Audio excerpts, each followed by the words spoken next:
Kulit kita adalah organ paling besar dan paling cepat tumbuh, kuat namun fleksibel. Kulit adalah lapisan anti air, namun tembus udara yang melindungi kita dari dunia luar. Kulit kita juga bisa beregenerasi dengan sendirinya. Kulit membantu mengatur suhu tubuh dan mengurangi dehidrasi. Hal ini membantu kita berevolusi menjadi diri kita saat ini. Kulit kita memiliki melanin, pigmen natural yang menahan radiasi UV berbahaya. Kelenjar keringat membantu nenek moyang kita mengatur suhu tubuh saat perjalanan jauh dalam situasi yang berat. Tubuh kita punya sekitar 2 hingga 5 juta kelenjar keringat. Makin aktif seseorang, makin banyak keringat yang diproduksi. Tubuh manusia punya mekanisme untuk mengenali saat-saat kita harus istirahat, supaya kita bisa tetap melanjutkan olahraga. Bernapas bukan hanya soal menghirup dan mengeluarkan udara. Cara kamu bernapas itu sangat berpengaruh, karena bisa mengubah bentuk wajah. Kalau kamu bernapas lewat hidung, tulang pipimu akan tampak jelas seiring waktu. Hal ini juga akan membuat wajahmu makin lebar karena lidah akan mendorong rahang. Kalau kamu bernapas melalui mulut, lidahmu nggak punya tempat untuk istirahat. Bentuk wajahmu akan berubah seiring waktu. Wajah bisa menjadi lebih sempit dan tulang pipi tidak terlalu kelihatan. Kalau bernapas lewat mulut, kamu cenderung memiringkan kepala sedikit ke belakang. Dengan begitu, kamu menambah kapasitas otak di bagian belakang kepala dan mengubah postur tubuh. Begitu juga bentuk leher dan wajah. Milenial, yaitu orang-orang yang lahir antara tahun 1981 sampai 1996, cenderung lebih mudah lupa dibanding generasi yang lebih tua. Penyebab utamanya adalah karena level stres yang lebih tinggi. Hey, chill bisa kali? Paru-paru kiri kita lebih kecil dari paru-paru kanan karena harus berbagi tempat dengan jantung. Gigi manusia nggak sebesar gigi hiu macan atau hiu-hiu lainnya. Tapi penelitian mengatakan, meski terlapisi enamel yang sangat kuat, gigi hiu nggak lebih kuat dibandingkan gigi manusia. Kita punya protein yang mampu merekatkan gigi dan mencegah keretakan. Gigi kita juga nggak gampang tanggal kayak gigi hiu. Gigi hiu nggak punya akar yang menembus ke dalam gusi, jadi hiu bisa kehilangan 1 gigi setiap minggu. Pernah penasaran nggak kenapa kamu punya kuku? Kuku terbuat dari keratin. Keratin adalah protein yang bisa ditemukan di bulu, cakar, tapak kuda, dan rambut. Nggak kayak cakar. Kuku kita bentuknya datar dan lebar. Kuku melindungi ujung jari kita dari cedera. Berkat kuku, kita punya penahan keras yang membantu kita memegang dan memindahkan benda-benda. Akan sulit mengelopek stiker atau mengambil potongan puzzle kalau kita nggak punya kuku. Kera dan monyet menggunakan kaki untuk melakukan tugas-tugas kecil semacam itu. Para ilmuwan mengira primata mengembangkan kuku supaya bisa mencengkeram cabang-cabang pohon, mencari kutu, dan melakukan hal-hal serupa. Tubuh manusia bersinar dalam gelap, artinya kita ini punya sifat bioluminesensi. Tapi sinar ini 1000 kali lebih lemah daripada yang bisa dilihat mata. Meski begitu, hewan bisa melihat sinar kita ini. Mata kita itu lumayan sensitif. Kita nggak pernah bisa mengetes seberapa sensitifnya mata karena selalu terpapar cahaya. Sel manusia cuma berjumlah 43% dari keseluruhan sel di tubuh kita. Sisanya adalah koloni mikroskopis. Artinya, tubuh kita ini sebagian besar terdiri dari bakteri dan fungi. Jadi pada dasarnya, kamu adalah campuran dari DNA mikrob di usus dan DNA-mu sendiri. Elemen yang paling banyak terkandung dalam tubuh manusia adalah oksigen, yaitu sekitar 65%. Tapi ada juga litium, kobalt, emas, dan uranium. Yang paling sedikit adalah radium. Rata-rata manusia menguap sebanyak 20 kali dalam sehari dan sebagiannya secara spontan, misalnya saat kamu lelah. Tapi kadang, kamu menguap saat ada orang yang menguap di dekat kamu. Menurut ilmuwan, hal ini disebut pencerminan sosial. Biasanya, saat seekor hewan meniru hewan lain, dia menganggap sikap itu berguna, jadi dia mengikutinya juga. Sementara pada manusia, hal ini terjadi saat seseorang menyilangkan kaki, tertawa, senyum ke kamu, atau menguap. Kopi panas bisa terasa lebih nikmat daripada kopi dingin. Reseptor pengecap kita sensitif banget waktu suhu makanan sama dengan suhu ruangan atau sedikit lebih panas. Kopi panas juga bisa terasa nggak terlalu pahit karena kuncup pengecap yang mendeteksi rasa pahit lebih sensitif saat kopi dingin. Kelingking itu ternyata kuat loh. Tanpa kelingking, tangan akan kehilangan sebagian besar kekuatannya. Telunjuk dan jari tengah saling bekerja sama untuk menggenggam barang. Lalu kelingking dan jari manis memberikan kekuatan lebih. Tulang manusia 4 kali lebih kuat dibandingkan beton. Tulang paling kuat di tubuh manusia adalah femur, tulang paha. Tulang ini bisa menahan sampai 30 kali lipat berat tubuh orang dewasa. Lebih hebatnya lagi, tulang kita terbuat dari material komposit yang artinya sifatnya itu keras tapi juga elastis. Lapisan luar kulit paling tebal ada di bagian kaki. Jantung punya semacam sistem elektriknya sendiri dan bisa terus berdetak bahkan jika sudah tidak terhubung dengan tubuh. Rentang hidup rata-rata rambut alis adalah 4 bulan. Kita menjalani 40% hidup kita dengan mata tertutup. Sebagian besarnya saat kita tidur, saat berkedip juga dihitung, atau saat mengemudi. Hehe. Pada tubuh orang dewasa, darah meliputi 7 hingga 8% total berat badan. Sekitar 55% darah adalah plasma cair, sisanya adalah sel darah merah, sel darah putih, dan platelet yang berfungsi sebagai pembeku darah dan mencegah pendarahan. Kita nggak bisa menelan dan bernapas dalam waktu bersamaan. Makanan yang kita telan dan udara yang kita hirup awalnya masuk ke saluran yang sama di tenggorokan. Begitu masuk lebih dalam, salurannya terpisah menjadi esofagus dan trakea. Ada sebutan untuk suara perut keroncongan saat kamu lapar, yaitu boborikmi. Sekitar 1/3 dari total manusia bisa menaikkan salah satu alisnya, kanan atau kiri. Ini berguna nih, buat ngirim-ngirim kode ke orang lain. Tapi kemampuan menaikkan kedua alis bergantian itu lebih langka. Kalau kamu bukan salah satunya, itu karena kamu belum bisa mengontrol dan menggerakkan otot yang bertugas untuk itu. Kemampuan ini bisa dilatih. Coba berdiri di depan kaca, tahan satu alis dengan tangan, dan gerakan alis lain naik turun. Lakukan trik yang sama berlawanan. Ini akan melatih kamu menaikkan alis secara bergantian. Kalau kamu bisa menjilat siku tanpa kesusahan atau menyentuh ibu jari ke area pergelangan tangan, selamat, kamu termasuk orang-orang unik. Tapi ada orang-orang yang tubuhnya sangat fleksibel. Kondisi ini dinamakan hipermobilitas. Ini memungkinkan orang-orang memutar tubuh ke posisi-posisi aneh kayak ular, menempatkan kepala di antara kedua kaki, melakukan kayang terbalik, dan split-split bagian tubuh lain. Tapi di beberapa kasus, hipermobilitas dapat meningkatkan sensitivitas. Karena orang seperti ini punya medula yang lebih besar. Area otak ini bertanggung jawab memproses emosi. Orang-orang pemberani ini bisa berjalan-jalan di tengah salju cuma pakai celana renang dan tetap merasa nyaman. Mereka bisa berdiri di atas salju dengan bertelanjang kaki dan bahkan berenang di sungai beku atau limang es. Biasanya kemampuan ini nggak datang secara alami. Orang-orang menempa tubuh bertahun-tahun sampai mereka terbiasa menahan suhu dingin ekstrim. Mereka tentu nggak ngelakuin itu cuma biar kelihatan keren atau sekedar coba-coba. Kamu ngerasa geli nggak waktu gelitikin diri sendiri? Normalnya, kamu nggak ngerasa geli, kecuali kalau ada orang lain yang gelitikin.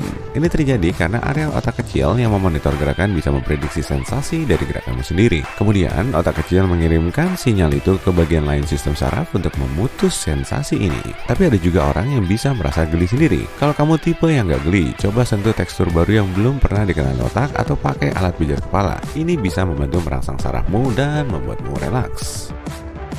Coba berdiri di depan cermin, buka mulut dan gulungkan pinggir lidah ke atas sampai membentuk huruf U. Sekitar 65-81% orang bisa menggulung lidah dan mayoritasnya wanita. Beberapa orang yakin ini adalah kemampuan genetik, tapi penelitian terbaru menunjukkan bahwa kita bisa mengembangkan kemampuan ini dengan berlatih. Kecari mudra adalah sebutan dalam dunia yoga yang berarti menggulung lidah masuk ke mulut. Kamu bisa menggerakkan telinga nggak? Selamat ya, sekitar 22% orang di dunia bisa menggerakkan satu telinga. Tapi kalau menggerakkan kedua telinga, cuma 18% orang yang bisa. Menggerakkan telinga dulunya adalah hal umum bagi nenek moyang kita. Ilmuwan percaya bahwa nenek moyang kita bisa menggerakkan telinga dengan banyak variasi gerakan. Otot yang bertanggung jawab menggerakkan telinga ini disebut otot auricularis. Dan di zaman sekarang, kita nggak butuh otot ini lagi. Tapi beberapa orang mengklaim bahwa siapapun bisa belajar menggerakkan telinga. Cuma butuh waktu dan latihan aja. Sayangnya, kita belum mampu menggerakkan telinga mengikuti sumber suara, kayak yang biasa dilakukan anjing dan kucing itu loh. Orang albino cuma punya sedikit melanin atau malah tak punya sama sekali. Pigmen ini memberi warna rambut, kulit, dan mata. Di Amerika Serikat sendiri, albino termasuk kelainan langka, penyandangnya cuma 1 dari 18 sampai 20 ribu orang. Bahkan, albinisme okuler jauh lebih unik lagi. Meski tidak tahu jumlah pastinya, para ilmuwan memperkirakan pemilik ciri tubuh ini sebanyak 1 dari 50 ribu orang. Albinisme okuler memang cuma memengaruhi bagian mata sih, tapi warna kulit dan rambut penderitanya kemungkinan lebih pucat dari saudaranya. Itu pun tak mencolok kok. Sinar matahari terik bisa membuat 17-35% orang bersin loh. Fenomena ini disebut refleks bersin fotik dan dalam bahasa Yunani dinamakan bersin matahari. Jadi kemungkinan ada syaraf yang salah merespons refleks. Sinar mentari yang terik membuat pupil mata berkontraksi serta mengaktifkan membran hidung.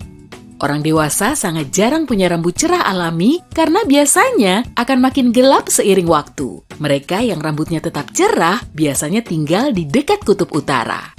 Orang Bajo adalah suku nomaden yang hidup di perairan Filipina, Indonesia, dan Malaysia. Karena mutasi DNA yang langka, mereka bisa menyelam hingga 13 menit. Limpa mereka jauh lebih besar dari kebanyakan orang. Dengan ciri tubuh ini, mereka pun punya kelebihan genetik. Para pengembara laut ini memanfaatkannya untuk berburu ikan atau mencari benda di bawah air yang bisa dipakai untuk membuat kerajinan. Mutasi gen tertentu bisa membuat tulang jadi super padat dan sulit patah, bahkan 3 kali lebih kuat dari tulang manusia rata-rata. Kulit mereka juga lebih sulit menua.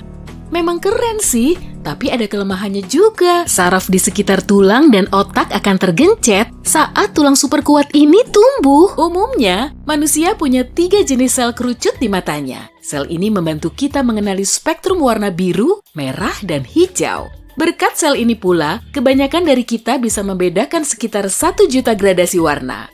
Tapi, lain halnya dengan tetrakromat yang punya 4 sel kerucut. Mereka bisa melihat hingga 100 juta gradasi warna loh. Anomali penglihatan langka ini lebih sering terjadi pada wanita.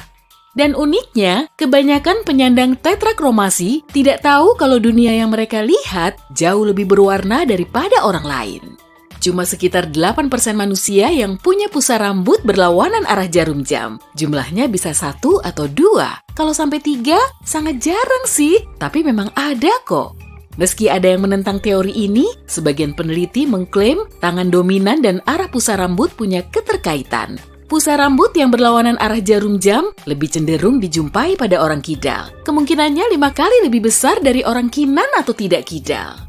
Dari 10.000 orang, cuma 1-5 di antaranya yang punya pupil unik. Seringnya terlihat seperti lubang kunci atau mata kucing. Kelainan ini disebut koloboma iris. Para ilmuwan meyakini kondisi ini disebabkan oleh faktor genetik.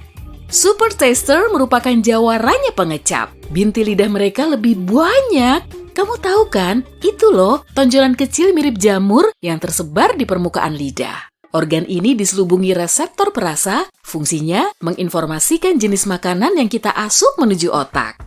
Ciri tubuh khusus ini juga membuat mereka jauh lebih sensitif terhadap makanan tertentu, misalnya yang terlalu manis, pahit, atau asin. Mereka juga menghindari makanan pedas karena di lidahnya terdapat reseptor rasa sakit. Di seluruh dunia jumlahnya memang bervariasi, tapi umumnya 25-30%-nya termasuk pengecap super. 40-50% perasa rata-rata dan 25-30% tidak bisa mengecap rasa. Mereka kurang peka terhadap rasa. Kurang dari 1% manusia punya kelainan langka dextrokardia. Kelainan ini ditandai dengan jantung yang berada di rongga dada sebelah kanan, bukan kiri. Bahkan, semua organ dalam mereka terletak berlawanan arah loh. Meski hal seperti ini sangat jarang terjadi. Dari 10.000 orang, cuma 1-5 di antaranya yang punya kemampuan talam mutlak atau sempurna. Mereka bisa mengidentifikasi dan meniru nada lagu yang baru pertama kali didengar. Seringnya, kemampuan ini diwariskan dalam keluarga, serta lebih mungkin dialami oleh mereka yang sudah berlatih musik sebelum berumur 6 tahun. Dalam kisah Yunani kuno, makhluk yang bisa menyemburkan api dinamakan Chimera. Wujudnya berupa kambing, singa, dan ular. Nah, kalau dalam kehidupan nyata, Chimera adalah orang-orang yang punya 2 set DNA. Menurut laporan para ilmuwan, jumlah kasus chimerisme pada manusia tidak lebih dari 100. Mutasi gen DEC2 membuat manusia bisa tahan melek setiap malam, tapi tetap bugar. Para penikmat tidur singkat ini tidak merasa kelelahan dan pantang kesiangan loh. Mereka terbiasa bangun subuh-subuh. Bagus dong, masa kalah sama ayam jago? Tapi, kelebihan ini cuma dimiliki oleh 5% manusia. Para ilmuwan dari University of California juga membuat penemuan menarik nih. Mereka menyatakan orang yang mengalami mutasi DEC2 akan lebih cepat menyelesaikan suatu tugas daripada para penikmat tidur normal. Wah, Marston toe ditandai dengan jari kaki telunjuk lebih panjang dari jempolnya. Pemilik struktur kaki seperti ini cuma 3-22%, termasuk patung David karya Michelangelo dan patung Liberty. Tidak seperti kebanyakan populasi dunia, 1,5% orang punya satu garis di tiap telapak tangannya. Ciri tubuh ini lebih lazim dimiliki oleh kaum pria dan seringnya diwariskan secara genetik.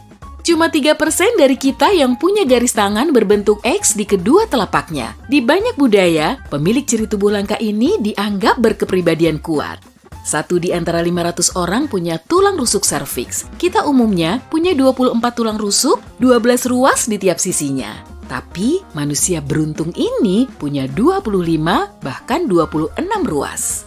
Tulang rusuk yang berlebih ini sering ditemukan pada wanita. Posisinya ada di tulang leher, tepat di atas tulang selangka, dan ukurannya beragam. Ada yang tumbuh tidak sempurna, ada juga yang benar-benar memanjang. Tulang rusuk serviks seringnya tidak memengaruhi kesehatan, kecuali kalau sudah tumbuh terlalu panjang. Penderitanya akan merasa tidak nyaman. Maksimum cuma 50 orang yang bergolongan darah RH0. Saking berharganya, sampai dijuluki darah emas. Golongan darah ini bisa didonorkan ke resipien yang golongan darahnya langka, sehingga cuma bisa menerima RH0. Darah emas ini pertama kali ditemukan pada seorang wanita aborigin di Australia. Kamu punya lubang kecil di dekat telinga nggak? Kalau iya, berarti kamu unik. Jumlah pemiliknya cuma 5% di seluruh dunia loh. Di Amerika Serikat, kurang dari 1% warganya terlahir dengan ciri ini. Di Asia dan sebagian Afrika, jumlahnya sedikit lebih tinggi, mulai dari 4 hingga 10%. Ciri tubuh khusus ini seringkali diturunkan secara genetik, bisa terdapat di salah satu telinga atau keduanya. Kemungkinannya setengah-setengah sih. Bentuknya juga beragam, bisa berupa lubang tembus, lesung, lekukan, bahkan tonjolan kecil. Menurut salah satu teori, lubang ini merupakan atavisme yang mengingatkan kita pada era ketika semua makhluk hidup punya insang. Ada juga mutasi gen pada manusia yang membantu mengontrol tingkat kolesterol jahat. Gen menginstruksikan tubuh untuk memproduksi protein yang menekan jumlah kolesterol dalam darah. Tapi kemampuan ini cuma dimiliki oleh 2 hingga 3% manusia. Sekitar 65% sidik jari kita berbentuk sangkutan, 30% lainnya lingkaran, dan cuma 5% sisanya berbentuk busur, baik busur biasa maupun prisma. Sekitar 35% manusia di dunia ini sangat beruntung karena tidak perlu tahu begitu nyeri dan risihnya saat gigi bungsu menembus gusi. Ya, mau gimana lagi? Mereka tidak memilikinya. Tiap tahunnya saja ada sekitar 5 juta orang apes karena harus mencabut gigi bungsunya. Sebagian orang punya lebih dari 1 deret bulu mata. Mutasi genetik ini bernama distichiasis. Penyandangnya punya bulu mata kedua di belakang baris pertamanya. Semua bulu mata tebal dan lebat ini memang terlihat cantik, tapi juga bisa membuat risih. Bahkan sebagian bisa tumbuh ke arah yang salah atau di bagian kelenjar minyak. Akibatnya, mata menjadi iritasi dan berair. Para ahli meyakini gen yang dimiliki orang Tibet berevolusi untuk menyesuaikan hidup mereka di tempat yang sangat tinggi. Dengan begini, mereka bisa beradaptasi dengan penurunan kadar oksigen yang terjadi secara drastis. Inilah mutasi evolusioner tercepat yang pernah tercatat pada tubuh manusia, berkembang selama sekitar 3.000 tahun. Apa sih sebutan dari orang yang bisa nulis bagus dengan kedua tangannya? Emang kita bisa nempelin lidah ke hidung ya? Tapi buat apa sih? Coba deh amati lebih dekat lagi. Kali aja kamu punya superpower beneran kan? Sekitar sepertiga populasi manusia bisa mengangkat salah satu alisnya. Gestur ini cocok banget kamu pakai saat lagi ngeledek sambil ngejoke lawan bicaramu. Tapi kemampuan mengangkat alis secara bergantian terbilang cukup langka. Kalau kamu nggak termasuk orang unik ini, berarti kamu belum bisa mengontrol dan menggerakkan otot dengan tepat. Tapi kamu bisa mengasahnya kok. Coba deh berdiri di depan cermin, tahan salah satu alis dengan tangan, dan angkat alis satunya. Kemudian ganti sisi dengan alis yang sebelahnya. Dengan begini, kamu akan bisa menggerakkan alismu secara bergantian. Setelah duduk di lantai, apa kamu bisa langsung bangkit tanpa bantuan tangan dan lutut? Tantangan simpel ini dinamakan tes bangkit dari duduk. Dari namanya udah bisa ketebak kan tantangannya bakal kayak apa? Meskipun para ahli nggak begitu yakin kalau tes ini bisa menggambarkan kondisi kesehatan kita, kamu masih bisa ngetes kekuatan otot dan jantungmu dengan latihan kok. Kalau kamu nggak bisa bangkit tanpa bantuan tangan dan lutut, kemungkinan besar kamu perlu nge-gym tuh. Oke, kita lanjut ya. Rentangkan tanganmu, kemudian taruh cincin di lipatan siku. Kalau sudah, putar telapak tanganmu. Kalau cincinnya nggak jatuh, berarti kamu termasuk langka. Konon, cuma 2% orang yang punya kemampuan ini, tapi angkanya memang masih diperdebatkan. Kalau kamu bisa menjilat sikumu atau nempelin jempol ke lengan bawah, tandanya kamu termasuk orang istimewa. Widih! Sebagian orang juga bertubuh super fleksibel. Kondisi seperti ini biasa disebut hipermobilitas. Manusia langka dengan kondisi ini bisa menggerakkan tubuhnya mirip ular. Misalnya dengan menaruh kepala di antara kedua kaki, kayang, atau mencoba berbagai split. Tapi dalam beberapa kasus, hipermobilitas bisa meningkatkan sensitivitas penyandangnya karena mereka punya medula yang lebih besar. Bagian otak ini bertanggung jawab untuk memproses emosi. 90% manusia termasuk kinan dan cuma 10% sisanya termasuk kidal. Iya, total presentasenya emang udah 100 kok. Tapi segelintir orang juga nggak bertangan dominan, sebab mereka jago menggunakan kedua tangannya saat menulis, menggambar, dan melakukan aktivitas lain. Jumlah orang ambidextrous sejak lahir cuma 1% dari seluruh populasi manusia, atau sekitar 70 juta orang. Kamu termasuk salah satunya nggak nih?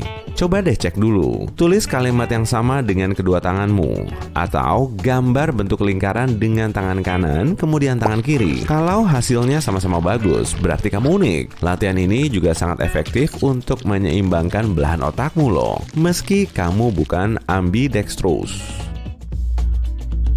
Nulis kebalik juga bisa membangunkan neuron. Woi, bangun woi. Leonardo da Vinci biasa menuangkan isi pikirannya ke dalam jurnal dengan menulisnya secara terbalik. Meski kita nggak tahu pasti alasan dibalik tulisan kebaliknya. Sebagian orang bilang dia cuma nggak mau repot-repot kotor aja sih saat lagi nulis dengan tangan kirinya. Tapi kebanyakan orang akan kesulitan saat harus nulis kebalik. Umumnya kita sangat mengandalkan perakiraan cuaca dan memakai baju hangat saat cuaca dingin, biar tubuh kita nggak masuk angin.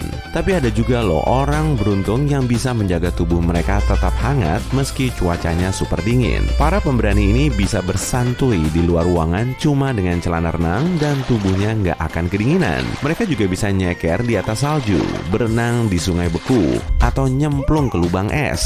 Keunikan ini biasanya nggak didapat secara alami, tapi mereka perlu ngelatih tubuhnya selama bertahun-tahun hingga terbiasa dengan suhu ekstrim. Pastinya tujuan mereka nggak melulu supaya kelihatan keren dong, atau malah ngerasa paling keren, tapi karena ingin mendapatkan manfaat kesehatan, misalnya untuk memperlancar sirkulasi darah, meningkatkan konsentrasi, dan bikin tubuh mereka lebih sehat. Kamu mau nyoba berdiri di atas salju? Emang bisa kuat sampai berapa lama sih? Pasti cuma sebentar.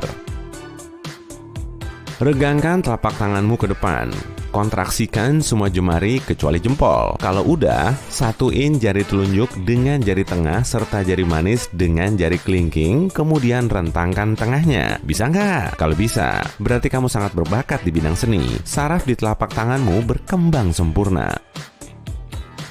Kamu bisa geli nggak sih saat menggelitiki dirimu sendiri? Biasanya sih nggak, kecuali kalau ada orang lain yang menggelitiki tubuhmu. Iya kan? Jadi, otak kecilmu bisa mengamati gerakan, sehingga bisa memprediksi sensasi yang ditimbulkan oleh gerakanmu sendiri. Kemudian, sinyal akan terkirim ke bagian saraf lain untuk membatalkan sensasi ini. Tapi memang ada sih segelintir orang yang bisa geli saat menggelitiki tubuhnya sendiri. Kalau kamu nggak termasuk orang seperti ini, coba deh sentuh tekstur yang masih asing di otakmu, atau gunakan pemijat kulit kepala untuk membantu merangsang saraf dan bikin rileks. Ambil kertas dan pulpen untuk nulis, kemudian cari duduk, luruskan salah satu kaki, lalu putar searah jarum jam. Tulis angka 6 di atas kertas atau di udara sambil tetap memutar kakimu. Aktivitas kayak gini sangat sulit dilakukan karena belahan otak kirimu nggak bisa mengatur dua putaran yang berlawanan secara bersamaan. Makanya, otak malah mencoba bikin semua gerakannya searah, dan cuma segelintir orang yang bisa mengontrolnya sejak percobaan pertama. Coba juga tulis angka lain dan lihat sendiri hasilnya ya. Kalau angka 0, kayaknya lebih gampang deh. Cek fungsi sistem vestibularmu dengan trik sederhana ini. Berdiri dengan satu kaki, lalu pejamkan mata. Kebanyakan orang akan kehilangan keseimbangan minimal di percobaan pertamanya. Sistem vestibular kita terdiri dari banyak organ dan terdapat di seluruh tubuh. Dengan adanya sistem ini, tubuh kita bisa tetap seimbang dalam berbagai posisi. Bagian-bagiannya mencakup telinga dalam dan mata kita. Karena itulah, kita akan lebih gampang menjaga keseimbangan dalam kondisi hening dan mata terbuka. Tiap hari, kita menggunakan lidah untuk mendeteksi berbagai rasa dan berkomunikasi lisan. Tapi bagian tubuh ini juga bisa melakukan sejumlah trik. Sekitar 10% manusia bisa nempelin ujung lidah ke hidung mereka. Gelar lidah terpanjang di dunia saat ini dimiliki oleh Nick Stolberg dari Amerika Serikat, yang punya lidah sepanjang 10,1 cm menurut rekor dunia Guinness. Ada juga pesaing lain yang namanya termuat dalam Indian Book of Records dengan lidah sepanjang 27 cm. Wow, kalau makan es krim, dia pasti cepat habis tuh. Tapi rata-rata panjang lidah pria dewasa cuma sekitar 8,5 cm dan lidah wanita sekitar 7,9 cm. Jadi ini nih yang bikin kebanyakan orang kesulitan saat melakukan trik hidung tadi. Ngikat tangkai ceri emang udah jadi tantangan populer di kala pesta, tapi cuma sebagian orang yang bisa melakukannya dengan baik dan benar. Al Graniecki memecahkan rekor dunia Guinness pada bulan Juni 2014 setelah bikin 14 ikatan tangkai ceri cuma dalam waktu 1 menit dengan lidahnya. Wow, kalau kamu mau nyoba ngalahin rekornya, kamu perlu latihan ekstra keras dan pilih tangkai yang lebih panjang ya, sekitar 3,81 cm. Kalau mau nyari tahu tutorialnya, tanya ke Mbah Google aja.